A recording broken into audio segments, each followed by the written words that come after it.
नमस्कार. मी प्राध्यापक डॉक्टर सुनील लोखंडे, माळशिरस विधानसभा मतदारसंघातून राष्ट्रीय समाज पक्षाचा अधिकृत उमेदवार म्हणून निवडणूक लढवित आहे. माझे चिन्ह आहे शिट्टी. येत्या 20 तारखेला शिट्टी समोरील बटन दाबून मला आशीर्वाद द्यावेत हीच विनंती करण्यासाठी हा मी व्हिडिओ तयार केलेला आहे.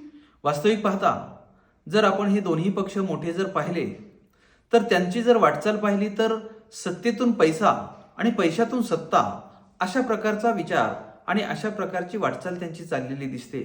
आणि म्हणूनच या दोन्ही पक्षाचं जर पाहिलं तर एक हा तिसरा पक्ष आणि तिसरा उमेदवार म्हणून हा पर्याय म्हणून आपल्यासमोर मी ठेवत आहे. नक्कीच आपण सुज्ञ मतदार आहात, तुम्ही विचार कराल आणि या तिसऱ्या पर्यायाचा नक्कीच विचार करून शिट्टी समोरील बटन दाबाल आणि आमच्या विजयामध्ये हातभार लावाल एवढीच आपल्याकडून अपेक्षा व्यक्त करतो आणि आपल्याला मनपूर्वक विनंती करतो. धन्यवाद.